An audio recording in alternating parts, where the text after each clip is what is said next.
Alrighty, we're here with collection number 17. This was a good pickup. This was only $50 for this box of cards here. And like, there's a lot in there. I'm holding the tripod for the first time. We're gonna use this because the last one was a little shaky. Me picking things up, setting them down. I always forget that, my wife has a tripod. I should use that.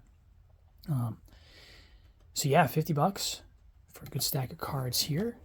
It was a kid selling his cards through his mother. And he asked her to go get some McDonald's afterwards. So that is what that is. We've got, and the coolest thing about this collection is everything is neat and organized. I love that. That makes my job a lot easier. So the first baggie all packed up was a stack of rares and foils. Love that. That's good. I'm going to employ the proper strategy, I think, which is instead of counting everything up front, if I can isolate rares and foils like this, I'll count those out and I'll get them listed.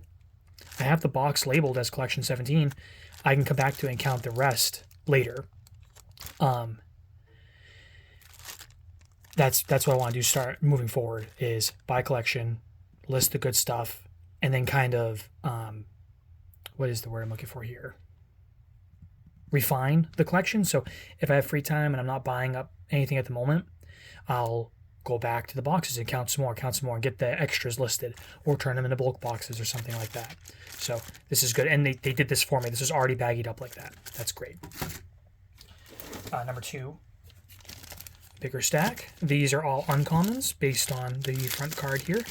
The uncommon symbol, at least I know what that is. I don't know much about Pokemon as far as what's good and what's not. So I have to go through these a little slower. But I see a foil peeking there too. And that's okay. That'll be the second bag I count out and get those listed. That's great. Number 3 was a baggie of energies. This would be something I would count last. Probably not a lot of value in there. Let's see. This is another baggie of, there's a foil on top, so I would assume some foils or rares. Pretty cool. Now you can see that through the baggie. The tripod is blocking my view on the other side.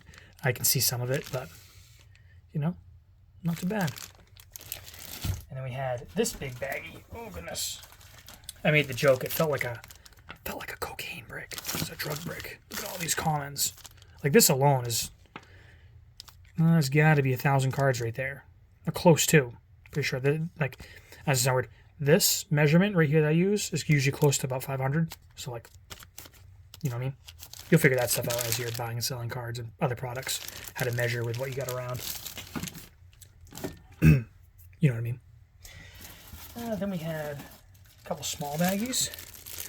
This had a Japanese card on top, and that's a old school Pokemon card. So I kind of went like this, but then it looks like a bunch of these silver border things, and then a couple cards on top. So a World Championship deck. That's what that is. Okay, plus a couple old goodies. So it's also really small. So I would go into that one sooner rather than later.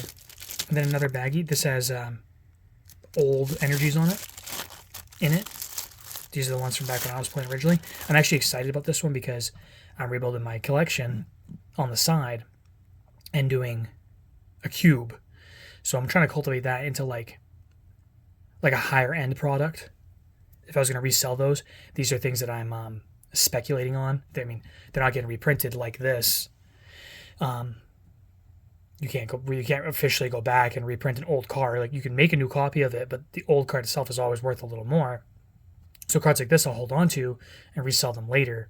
And it's even if they're just energies, it's good to have those for people who want to build their decks out with the old stuff. So that's good. There's a whole stack of it, probably 80, maybe 100 cards. Maybe 100 cards there. Not too bad with that. And then 2 of these boxes. 1 and 2.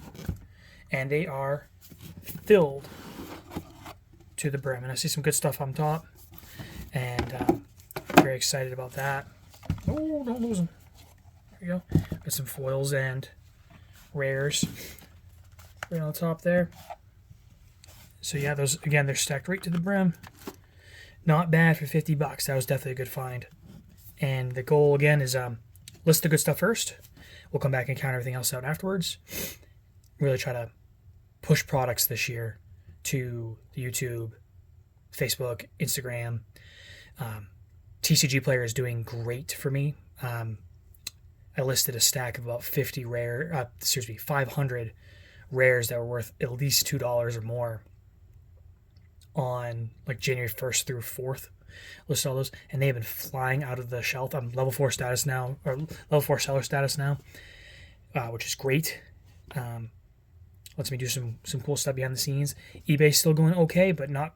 Cards themselves on eBay aren't the best. It depends. It really depends. So I'm enjoying TCGplayer, and I'm glad I'm adding that to the roster. Facebook is new. Yeah. If you're watching these and you like them, definitely, drop a like, drop a comment.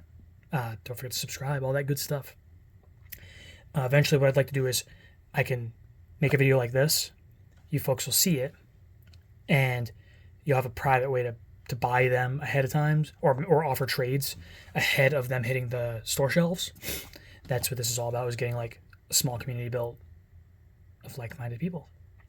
Hopefully I can get into doing the other videos again here soon. I've been a little preoccupied with some good life stuff I'm very happy for, but one thing at a time. You folks take care, and happy gaming.